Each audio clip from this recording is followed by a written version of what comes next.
Bismillahirrahmanirrahim. Assalamualaikum warahmatullahi wabarakatuh.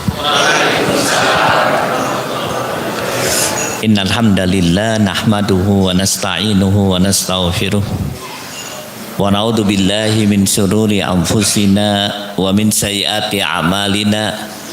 May yahdihillahu fala mudhillalah wa may yudlil fala hadiyalah. Nashhadu an la ilaha illallah wahdahu la syarikalah wa nashhadu anna Muhammadan abduhu wa rasuluh. Allahumma sholli ala Sayyidina Muhammad wa ala alihi wa sahbihi wa man wala. Usikum wa nafsi bitaqwallah faqad fazal muttaqun. Wa qad qala ta'ala fi kitabihil aziz, ya ayyuhalladzina amanu taqullaha haqqa tuqatih wa la tamutunna illa wa antum muslimun wa ba'd. Ikhwanu fiddin rahimakumullah, bapak-bapak, ibu-ibu dan saudara-saudara sekalian yang dirahmati Allah Subhanahu wa taala. Alhamdulillah pada kesempatan malam ini kita bisa berjumpa. Mari kita berdoa kepada Allah Subhanahu wa taala. Semoga perjumpaan ini memberikan manfaat bagi diri kita, keluarga kita, orang tua kita, anak-anak, istri-istri, juga suami-suami, guru-guru kita, kaum muslimin fid dunya wal akhirah. Selanjutnya kami wasiatkan buat diri kami juga buat semuanya, marilah kita tingkatkan takwa kepada Allah Subhanahu wa taala.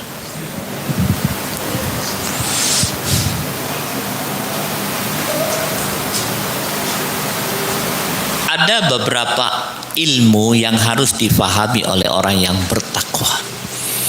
Di antaranya adalah yang akan kami sampaikan pada kesempatan ini, yaitu ilmu taat kepada Allah dan taat pada Rasul. Kami mulai dari satu kisah. Pada satu waktu datang seorang sahabat di hadapan Rasulullah sallallahu alaihi wasallam. Kemudian sahabat ini berkata, "Ya Rasulullah, wallahi tidak ada orang yang paling aku cintai di muka bumi ini kecuali engkau."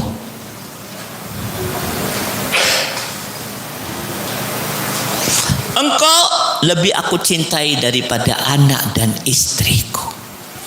Bahkan engkau lebih aku cintai daripada diriku.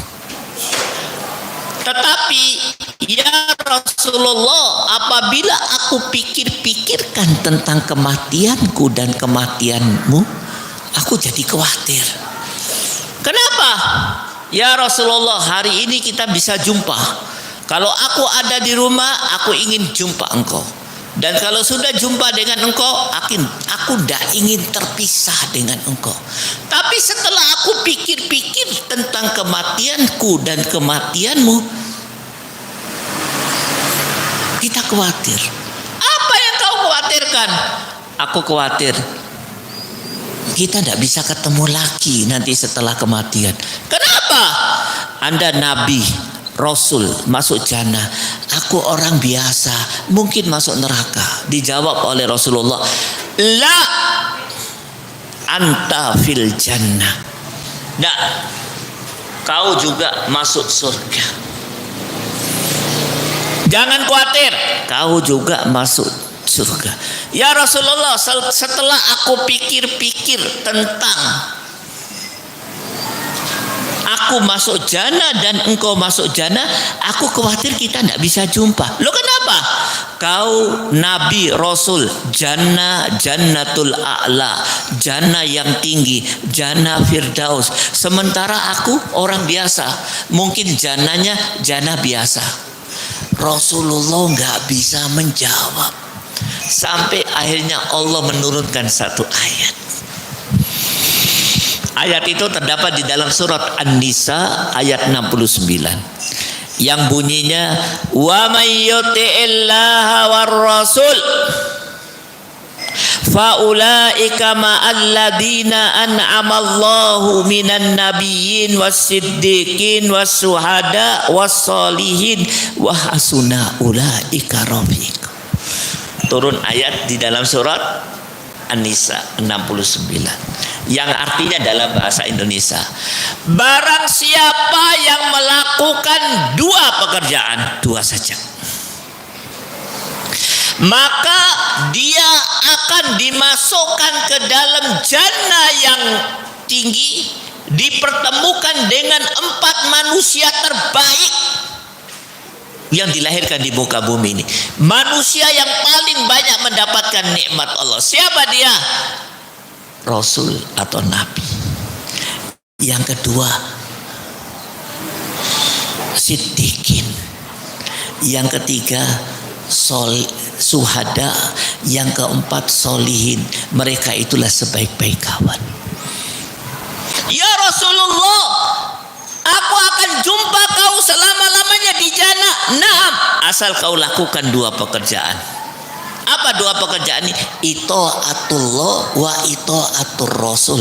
Taat kepada Allah dan taat kepada Rasul. Hanya dengan melakukan dua hal, taat kepada Allah dan taat pada Rasul, aku jumpa kau selama-lamanya di surga. Naam. Naam itu artinya nji. Pak, kita tidak usah bicara Nabi dan Rasul terlalu tinggi. Kita tidak usah bicara siddiqin. Siddiqin itu di zaman Rasulullah jarang adanya, sedikit. Di zaman sekarang sulit carinya, kita tinggal. Tidak usah bicara syuhada. Syuhada itu akan ada kalau ada jihad. Dan kalau tidak ada jihad, tidak ada syuhada. Kita tinggalkan dulu karena pembahasannya ini dalam. Mari kita lihat yang keempat, solihin. Yang paling rendah solihin. Nih, solihin itu contohnya siapa? Dengarkan contohnya. Salah satu orang soleh atau solihin namanya Imam Abu Hanifah. Anda tahu Imam Abu Hanifah? Sholat subuhnya menggunakan wudhu sholat isya. Saya ulangi lagi. Sholat subuhnya menggunakan wudhu sholat isya. Kok bisa? Tidak batal-batal. Karena dia makmurkan malamnya untuk baca Quran, untuk tahajud, untuk zikir, untuk sholawat, untuk belajar agama. Sholat subuhnya menggunakan wudhu sholat isya. Ditanya oleh muridnya, ya Imam, berapa kali kau dalam hidupmu sholat subuh menggunakan wudhu sholat isya? Sambil menangis beliau menjawab, jangan sampaikan kepada orang lain kecuali setelah aku meninggal. 40 tahun berturut-turut sholat subuhnya menggunakan wudhu sholat isya. 40 tahun berturut-turut. Sulit Pak? Sulit Bu? Sulit. Jangan khawatir, cukup lakukan dua hal, kita akan dipertemukan dengan orang-orang itu di jannah. Taat kepada Allah dan taat kepada Rasul. Contoh yang pertama. Nih contoh orang soleh yang kedua.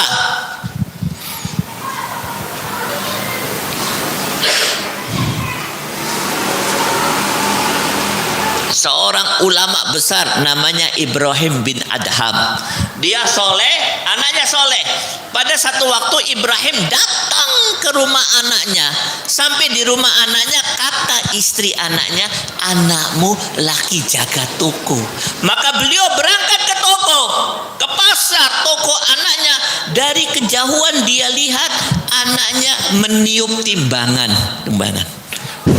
Makin dekat dilihat meniup timbangan. Ditanya, ya anakku, apa yang kau lakukan? Aku niup timbangan. Lo kenapa? Supaya nggak ada debu. Lo kenapa? Supaya tidak merugikan konsumen. Allah Bapaknya takbir.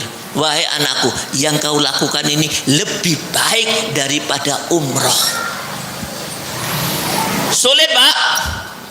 Jujur di dalam bisnis sulit. Sulit.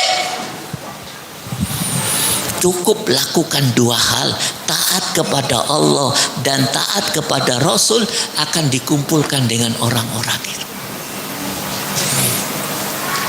Di Karanganyar mau cari orang yang seperti itu sulit, kecuali mereka yang mendapat rahmat Allah. Di sini malah dikasih batu timbangannya supaya abot. Contoh yang ketiga, orang solihin itu seperti apa? Subhanallah, namanya Umar Ibnul Khattab radhiyallahu anhu. Sekaligus dia sahabat Rasul. Anda tahu seperti apa Umar? Pada satu waktu Umar naik kuda. Tiba-tiba kudanya jatuh. Dia sakit. Beberapa lama di rumahnya, teman-temannya datang besuk Umar. Ya Umar, kau sakit karena jatuh dari kuda. Kata Umar, lah, enggak. Lo kau jatuh karena apa? Dengarkan ceritaku, kata.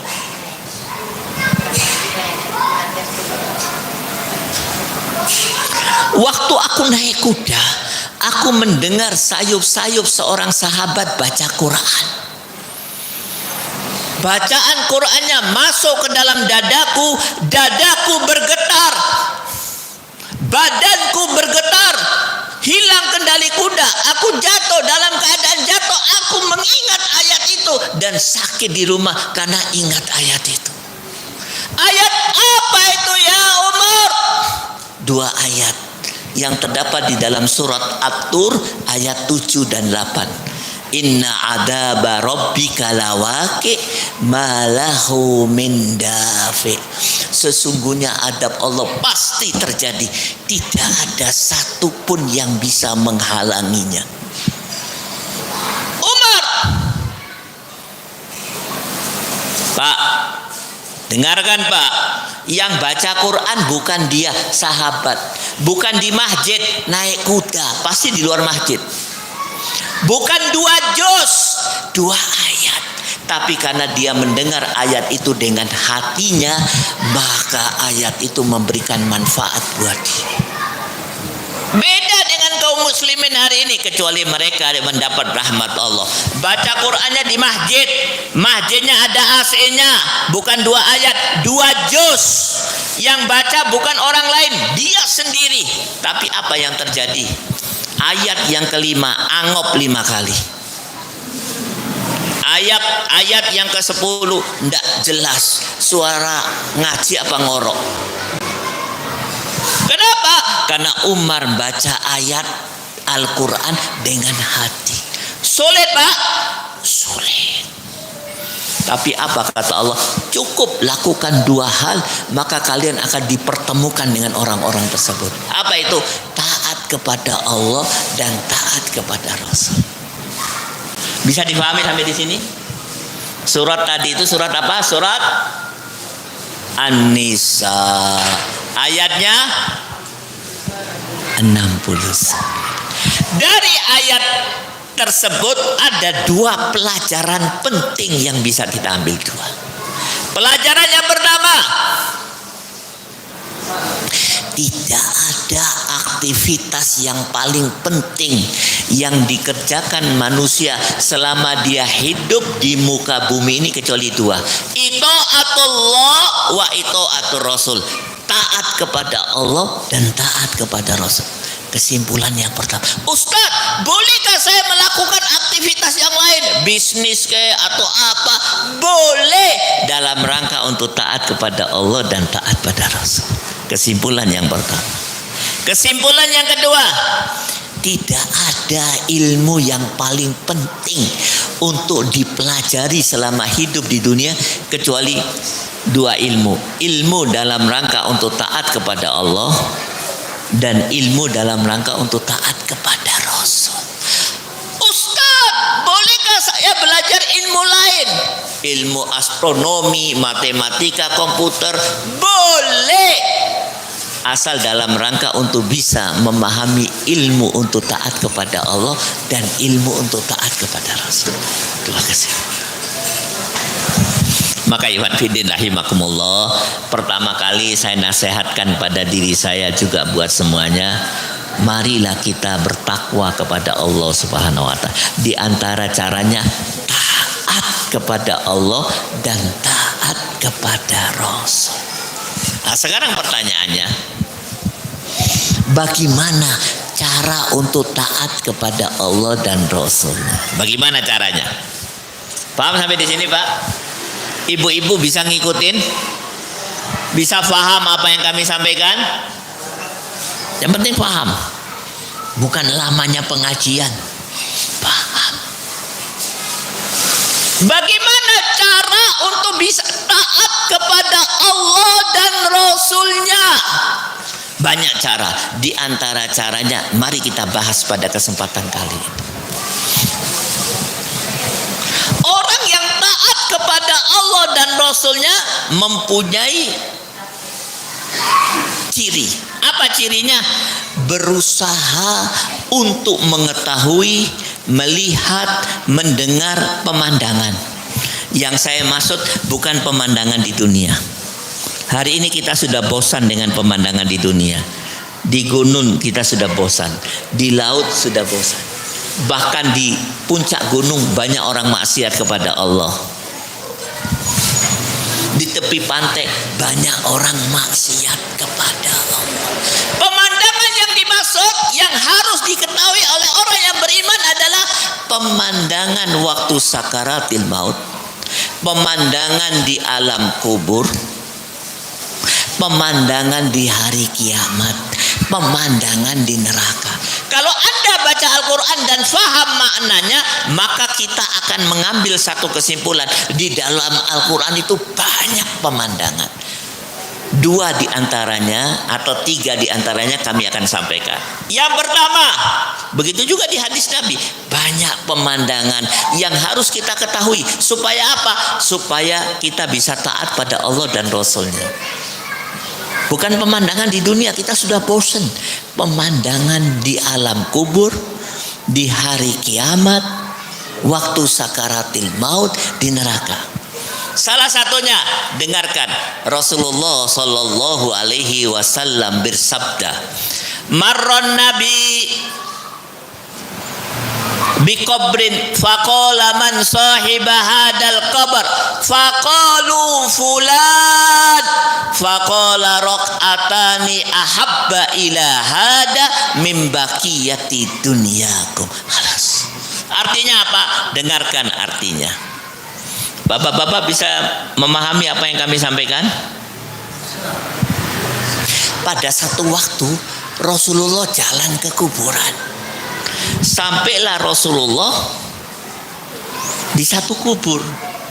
Maka Rasulullah bertanya, man sahibah hadal qabr? Niki kuburane sinten? Betul bahasa Jawanya. Ini kuburannya siapa? Faqalu fulan. Para sahabat menjawab, ini kuburannya Pak Fulan. Faqala, Rasulullah bersabda, raq'atani ahabba ila hada min baqiyati dunyakum. Subhanallah. Apa kata Rasulullah? Salat sunnah 2 rakaat lebih dicintai mayat yang ada di kuburan ini daripada dunia semuanya yang kalian kumpulkan. Dari hadis ini ada 2 kesimpulan penting yang bisa kita ambil. Kesimpulan yang pertama, ternyata aktivitas yang paling sering dilakukan oleh orang yang di dalam kubur adalah an-nadama. Apa itu an-nadama? Penyesalan. Pagi menyesal, sore menyesal, awan siang menyesal, malam menyesal, menyesal sampai hari kiamat. Ini saya mau tanya sama antum.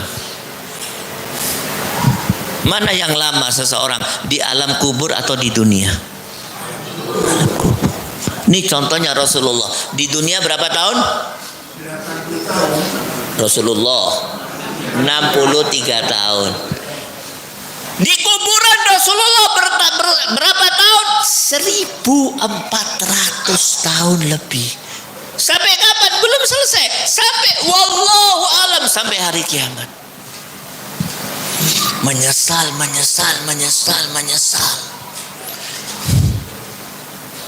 Kesimpulan pertama, apa yang disesalkan oleh mereka yang ada di dalam kubur?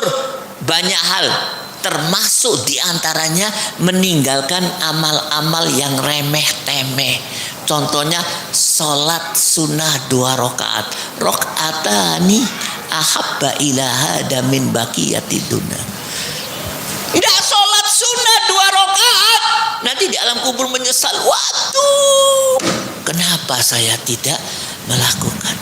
Itu mewakili amal yang remeh-temeh. Contohnya yang lain, infak 1.000 rupiah, dia menyesal. Ustadz, bagaimana dengan amal yang lebih besar, sholat, puasa, lebih menyesal lagi. Yang kecil aja, waktu dia hidup di dunia tidak diamalkan, menyesal. Pak, Bu, kalau orang waktu hidup ini menyesal, bagus. Karena apa kata Rasulullah? An-nadmu taubah. Penyesalan adalah pintu gerbang untuk tobat. Orang kalau menyesal, aku melakukan dosa, dia akan tobat. Kalau itu di dunia. Tapi kalau di alam kubur, menyesal di alam kubur, musibah kabiro, musibah besar sepanjang sejarah hidup manusia. Pemandangan pertama. Sudah jelas Bu, pemandangan yang pertama? Bisa difahami? Bisa difahami? Kami akan sampaikan pemandangan yang kedua. Bisa ngikutin? Nggak ngantuk? Pemandangan yang kedua. Yang kedua, Allah Subhanahu wa taala berfirman di dalam surat Al-Munafiqun ayat 10. Bunyinya, wa anfiqu mimma razaqnakum min qabli ayyatiya ahadakumul maut fayaqula rabbi laula akhartani ila ajalin qarib fa asaddaqa wa akum minas solihin. Masya Allah, ayat ini menjelaskan, nanti dibaca di rumah, Al-Munafiqun. Kalau ada pengajian itu bawa catatan, karena kita ini orang Karanganyar semuanya ini makhluk kesupen. Semua, karena Rasulullah mengatakan manusia ini maka mahalul khotok wan nisyan, makhluk kesupen, pelupa. Makanya kalau ada kajian dicatat.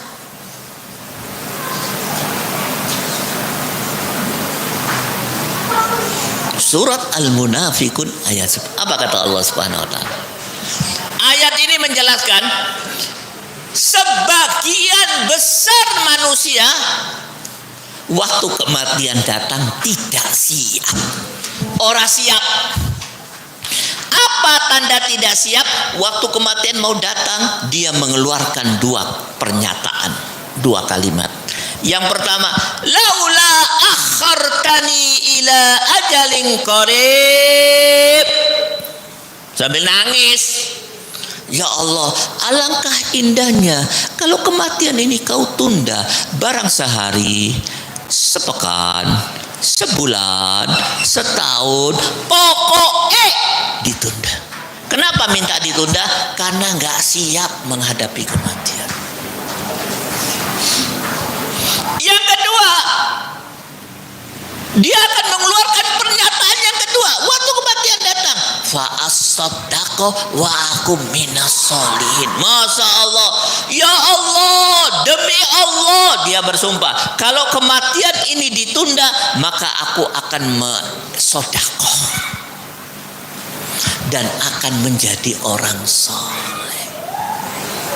Bersumpah di hadapan Allah, ya Allah, kalau kematian ditunda, wallahi aku akan sodako dan akan menjadi orang soleh.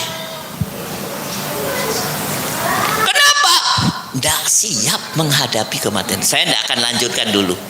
Nih saya akan bahas sedikit. Kenapa orang mau mati? Dia bersumpah kepada Allah, mohon diberi kesempatan supaya bisa sodako. Bukan sholat, bukan umroh, tapi sodako. Diteliti oleh ulama sejak masa lalu. Ternyata sodako ini pahalanya di akhirat besar, di dunia juga ganjarannya besar, dan akan diberi oleh Allah cash on hand. Baru saja diamalkan langsung diberikan. Itu sodako. Dan kehebatan sodako ini adalah kebanyakan kaum muslimin tidak mau melakukan. Pahalanya gede di akhirat, di dunia gede, tapi dia tidak mau melakukan. Kenapa? Bahil.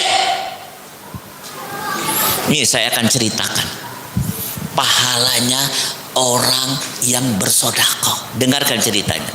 Kejadiannya fi jaziratul Arab, di negara Arab. Ada seorang wanita kaya, sultan di negara Arab, kaya. Dia ke dokter, kata dokter, Anda kena kanker mulut rahim. Banyak maaf, kata dokter, banyak maaf. Setelah kami selidiki, umur ibu tinggal 1 bulan. Hanya dia pulang ke rumahnya.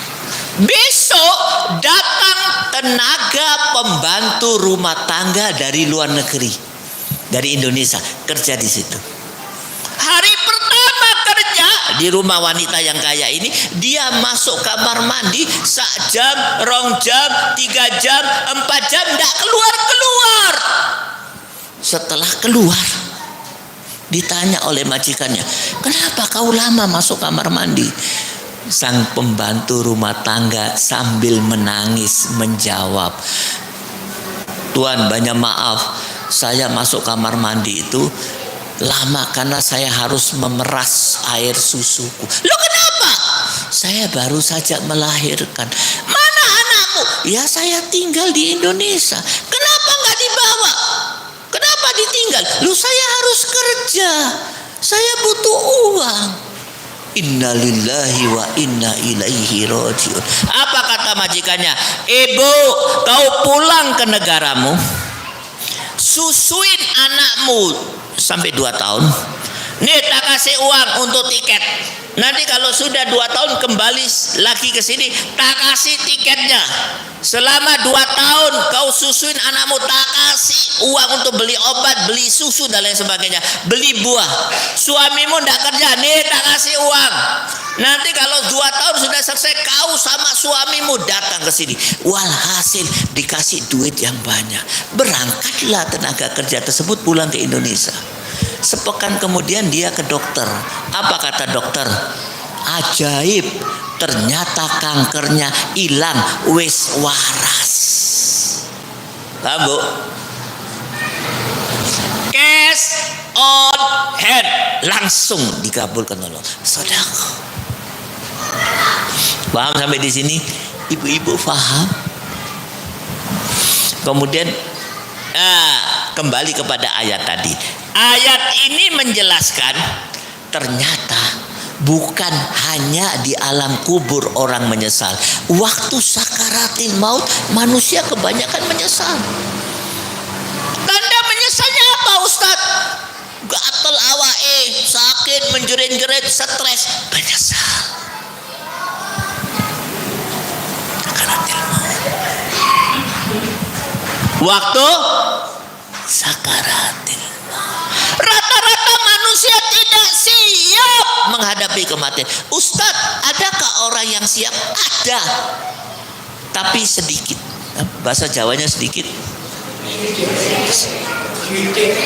Sitik, sekitik. Nih contohnya. Contoh, dengarkan ibu-ibu sekalian. Orang yang siap menghadapi kematian. Ada seorang sahabat,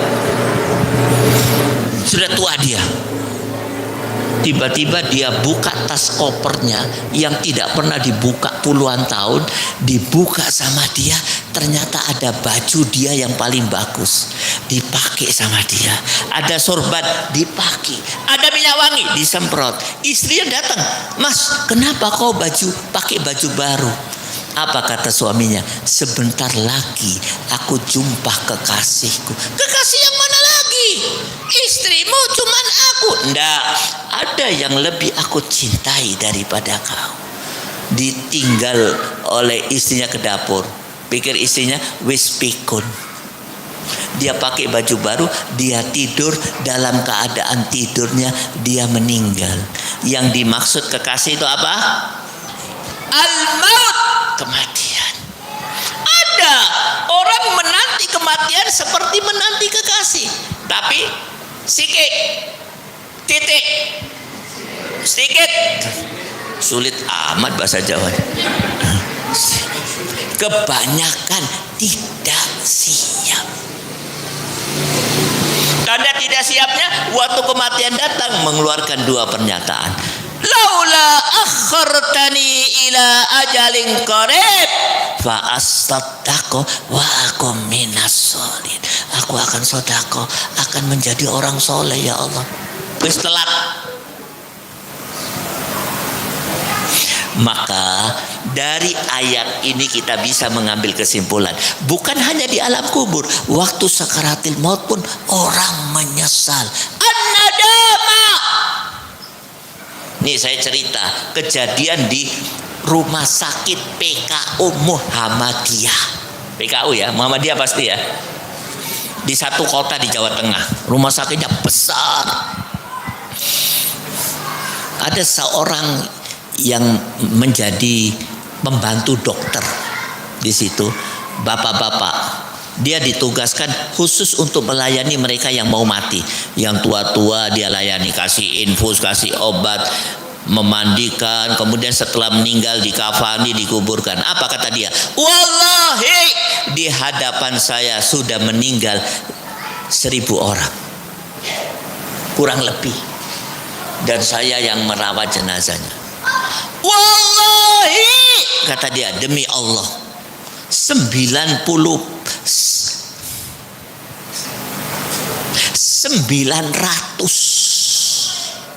dari 1.000 orang itu, atau 90%, waktu mau mati, semuanya muslim lagi. PKU pasti muslim ya,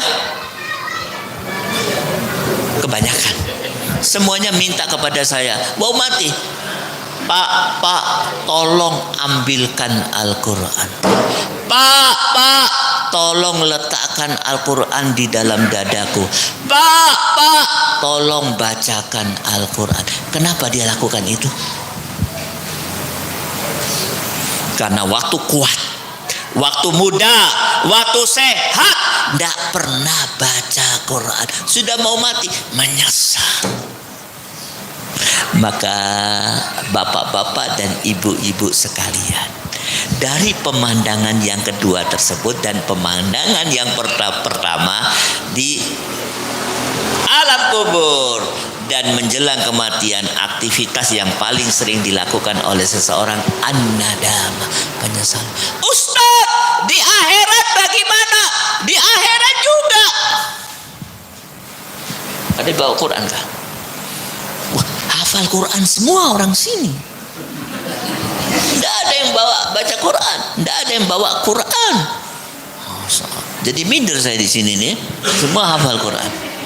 Yai, tolong ambil, biar tolong baca surat Al-Furqan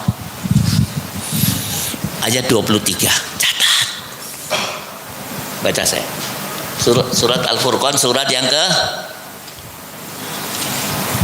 Oppo yang harganya mahal, nomor berapa? Oke, surat ke-25, ayat 23. Kalau ada pengajian bawa Quran terjemahan, bawa catatan. Ini universitas, kita menjadi mahasiswa, dan inilah universitas yang sebenarnya. Paham Bu ya? Wis. Muslim itu buka Quran harus lebih cepat dari buka dompet.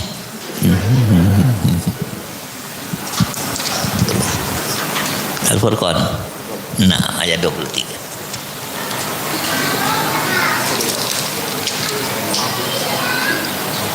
Ya, baca, bisa baca bagus. Dengarkan Ismukal Karim. Barakallah. Wa qadimna. Dengarkan, Bu. Barakallahu fik, barakallahu fik. Waqad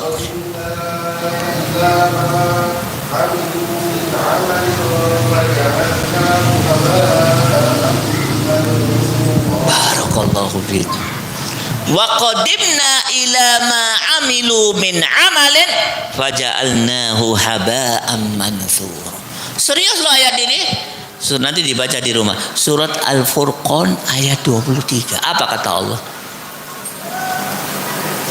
Orang itu kalau waktu menghadapi pengadilan Allah, mereka bawa amalnya berkarung-karung dengan satu harapan, dengan amalnya dia bisa mendapat ridha Allah dan mendapat surga.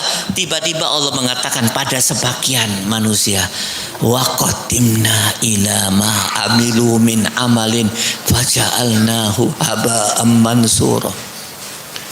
Aku datangkan amal mereka berkarung-karung, aku jadikan dia bagaikan debu yang berterbangan, hilang, tidak bisa ditimbang, tidak bisa dinilai, tidak akan pernah dikasih pahala Allah, hilang. Menyesal. Pada sebagian orang amalnya jadi hilang. Kenapa? Banyak sebabnya. Dia melakukan kesyirikan, ria, tidak ikhlas dan lain sebagainya. Amalnya tidak mengikuti sunnah Rasul. Maka iwan fiddin rahimakumullah, berarti 1, 2, 3 sakaratil maut, di alam kubur, di akhirat banyak orang yang menyesal, kecuali orang-orang yang mendapat rahmat Allah. Ustaz, dos pundi kan gitu dah. Ya kan? Dos pundi. Ya kan? Selanjutnya bagaimana? Begitu kan? Dos pundi. Saya ini baru belajar bahasa Jawa. Kalau salah jangan diketawai. Tadi sudah saya sampaikan. Orang harus taat kepada Allah dan taat kepada Rasul supaya bisa ketemu Rasulullah sampai selama-lamanya di surga. Untuk taat kepada Allah dan Rasulnya, satu ilmu harus dia pelajari. Apa itu? Mengetahui pemandangan di alam kubur, di akhirat, di sakaratil maut. Supaya apa? Mumpung masih hidup, dia memperbaiki amalnya. Pemandangan di dunia orang penting. Paham ya? Pemandangan dia. Nah, setelah dia mengetahui itu, apa yang harus dia lakukan? Ilmu yang kedua yang harus dilakukan, melakukan amal yang baik. Ustaz, amal yang paling baik itu apa? Dengarkan. Seorang sahabat mengatakan, amal yang paling baik, fa'lam annaka lan tatakarraba ilallahi bi syai'in ahabba ilaihi min kalamih. Kalau sudah Islam, sudah beriman, amal yang paling baik untuk mendekatkan diri kepada Allah, ketahuilah kata sahabat, kalian tidak akan pernah bisa mendekatkan diri kepada Allah dengan sesuatu yang lebih dicintai oleh Allah melebihi baca Quran. Maka Ustaz, supaya saya bisa melakukan amal yang baik, tidak menyesal nanti, supaya aku bisa taat kepada Allah, yang paling bagus adalah baca Quran. Banyak maaf. Hari ini kaum muslimin sholatnya bagus, tahajudnya bagus, sholawatnya bagus, zikirnya bagus. Wis maca Quran dereng, nggak pernah baca Quran kecuali sedikit. Baca Quran. Nih saya akan sampaikan satu ayat. Masih kuat satu ayat? Ayat yang tadi wis lali kan? Nggak dicatat. Nih ibu-ibu dan bapak-bapak sekalian, menurut ulama kalau hadir di pengajian 5 hal harus dikerjakan. 1, mendengar. Yang kedua, diam memperhatikan. Yang ketiga, mencatat dan mempelajari. Dicatat. Ulama-ulama itu orang-orang tuh catat. Yang keempat, diamalkan. Yang kelima, ajarkan kepada orang lain. Suami mengajarkan kepada istri, bapak mengajarkan kepada anak, ibu-ibu mengajarkan kepada suami. Waktu suami minta kopi, sebentar dulu pak, dengarkan. Allah Subhanahu wa ta'ala berfirman, yang hebat, mengajarkan. Nggak bisa dia mengajarkan kalau dia tidak memperhatikan, tidak mendengar, tidak mencatat. Kita ini makhluk kesupen kata Rasulullah. Apalagi habis pengajian ada kue, kuenya enak. Ditanya hasil pengajiannya tadi, enak. Apa yang enak? Jajan nih. Isinya nggak tahu, lupa. Maka nasihat saya, ini masjid ini bagus. Saya lihat sholatnya masya Allah. Ibu-ibu yang datang ke pengajian, masya Allah, penuh. Bapak-bapak juga alhamdulillah. Ini nikmat Allah. Saya tanya sama takmir ya. Saya tanya, oh yang ngisi ustaz. Saya kenal ustaznya bagus. Pengajiannya banyak. Sepekan bisa berapa kali? Beberapa kali. Sayang kalau kita tidak serius. Tanda serius, didengarkan, dicatat.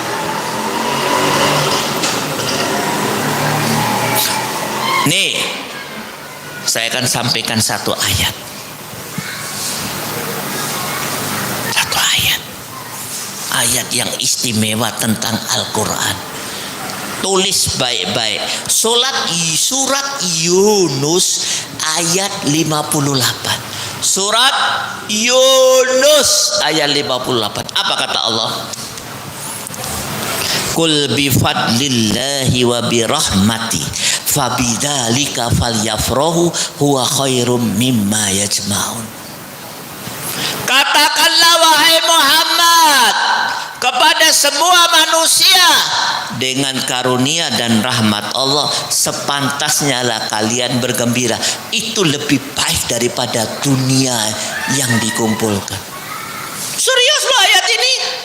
Dengan rahmat Allah dan karunia Allah sepantasnya kalian bergembira. Itu lebih baik daripada dunia yang dikumpulkan. Saya buka tafsir, beberapa tafsir sampai sekitar 10 tafsir, semuanya mengatakan karunia Allah itulah Islam yang kita anut, rahmat Allah itulah Al-Quran yang kita baca, yang kita pelajari. Maka barang siapa yang Islam kemudian dia mempelajari Al-Quran, membaca dengan baik, nanti membaca dengan baik kapan-kapan kita bahas, sepantasnya dia bergembira. Itu lebih baik daripada dunia yang dikumpulkan. Masa Ustaz?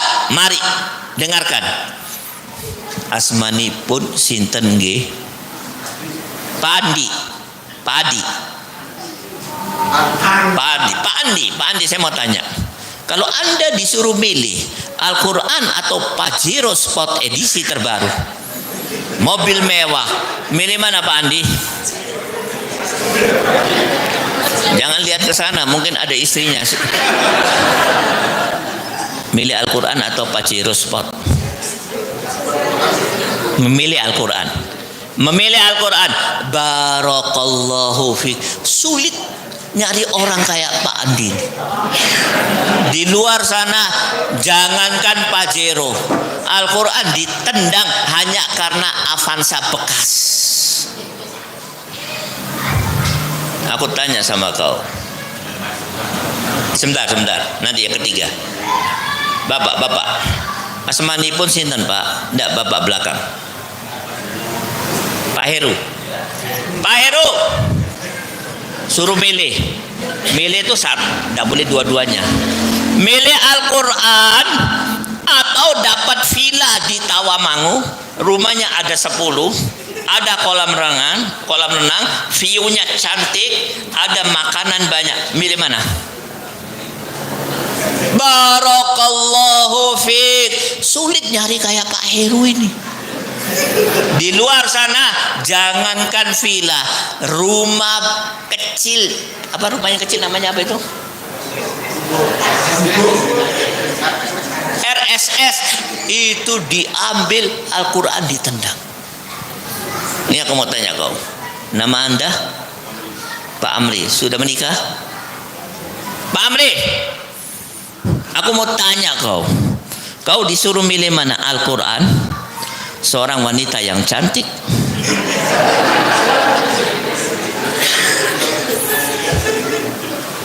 kaya, direktur, perusahaannya banyak, pakai kerudung juga, hafal Quran 30 juz. Milih mana? Al-Quran atau wanita tersebut? Dua-duanya tidak boleh, Bung. Milih kok dua-duanya. Milih mana? Siapa tadi? Siapa namamu tadi? Amri. Milih mana? Kenapa bingung? Al-Quran yang agung kau lupakan, bingung hanya karena satu orang wanita. Pilih mana?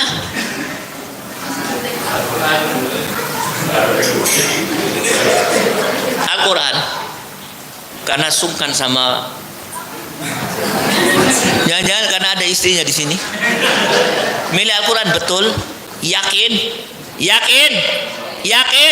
Barakallahu fiik. Sulit nyari orang kayak kau.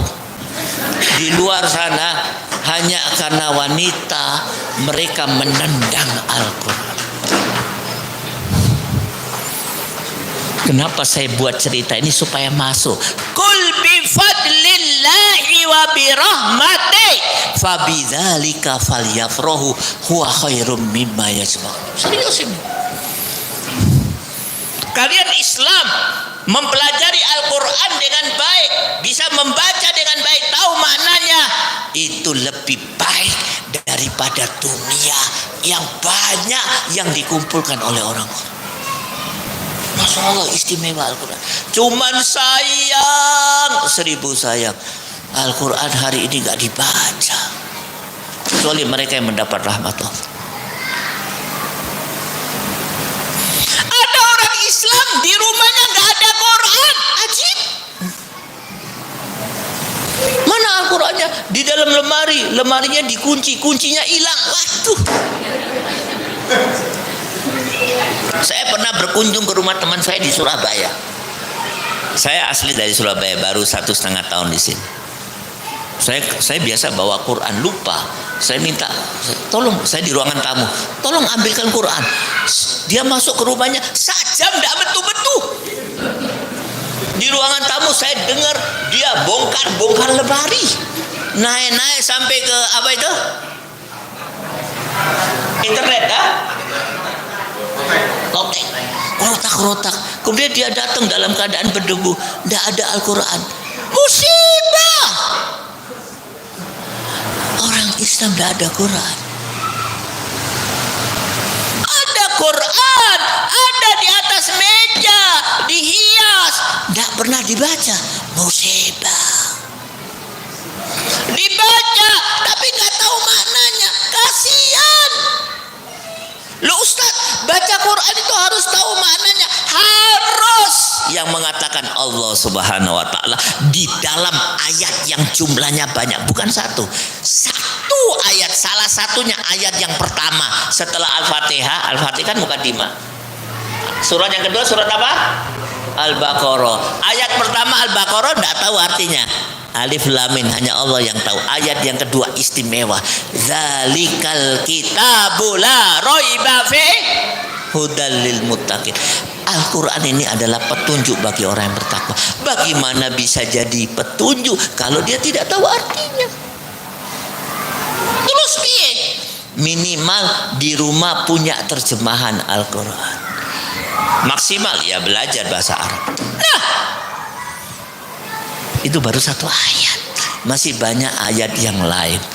Saya cukupkan kajian ini sampai di sini. Kesimpulannya satu, barang siapa yang taat kepada Allah dan Rasulnya akan dimasukkan jannah, dipertemukan dengan orang-orang yang terbaik, dipertemukan dengan Rasul selama-lamanya, termasuk dengan Rasul. Kesimpulan yang kedua, bagaimana cara supaya bisa taat kepada Allah dan Rasul? Banyak caranya. Salah satu caranya adalah mengetahui pemandangan di alam kubur, di hari kiamat, waktu sakaratil maut, mati. Yang ketiga, amalan apa yang paling utama? Di antara yang utama banyak, salah satunya Al-Quran. Membaca Al-Quran yang paling bagus, mengetahui maknanya. Mungkin itu saja yang bisa kami sampaikan. Adapun yang lain bisa kita lanjutkan pada kajian yang akan datang. Tapi kalau kajian lagi, saya nasihatkan.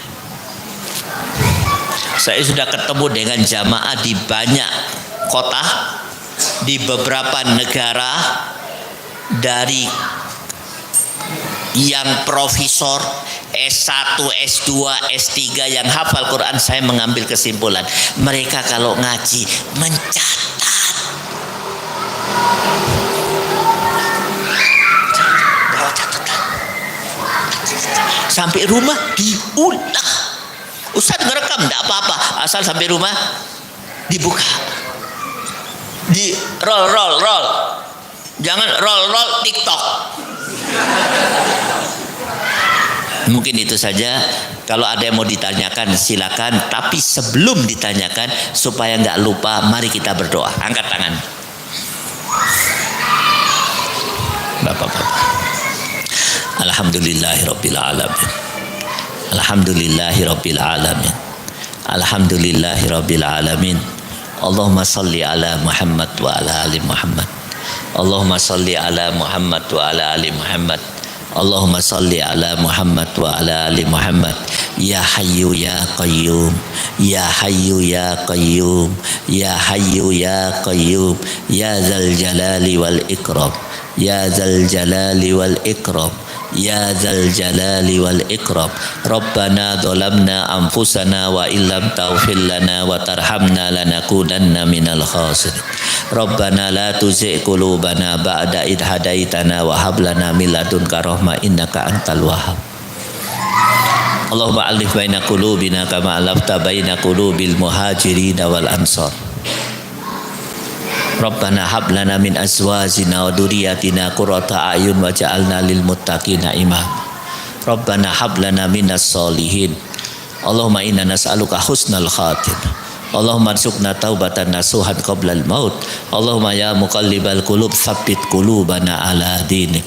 Allahumma afriq alaina sabran wa tsabbit aqdamana wansurna alal qaumil kafirin. Rabbana zidna ilman. Rabbana zidna ilman. Allahumma arhamna bil Qur'anil azim. Rabbana atina fid dunya hasanah wa fil akhirati hasanah wa qina adzabannar. Subhana rabbika rabbil izzati amma yasifun wa salamun alal mursalin walhamdulillahi rabbil alamin. Alhamdulillah kita sudah doa. Saya mau tanya ini sebelum saya akhiri. Ibu-ibu mengerti apa yang saya sampaikan? Empun ngertos nggih? Bun semerap, paham semua ya, bapak-bapak paham ya. Nah, kalau ada yang tidak difahami, mungkin kesempatan satu atau dua, boleh ya.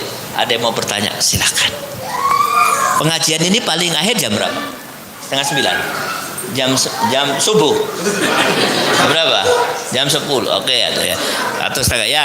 Ada yang mau tanya? Saya mulai dari ibu-ibu dulu. Ibu-ibu paham semua? Empun semerap nggih. Bapak-bapak Jadi tadi milih mana? Al-Quran apa? Wanita cantik Al-Quran. Pak Jiro apa Al-Quran? Al-Quran. Membaca Al-Quran lebih utama daripada menghafal. Paham ya? Mempelajari isinya lebih utama. Nomor 2 hafal. Nah, kalau dia hafal dan dia paham lebih bagus lagi. Tadi satu orang. Jadi ceritanya Al-Quran apa filah? Barakallah. Mungkin itu saja, mudah-mudahan apa yang kami sampaikan memberikan manfaat bagi diri saya juga buat semuanya. Aqulu qouli hada wa astaghfirullah li wa lakum wa lisairil muslimina min kulli dhanbin fastaghfiru innahu wal ghafurur rahim. Wabillahi taufiq wal hidayah. Assalamualaikum warahmatullahi wabarakatuh.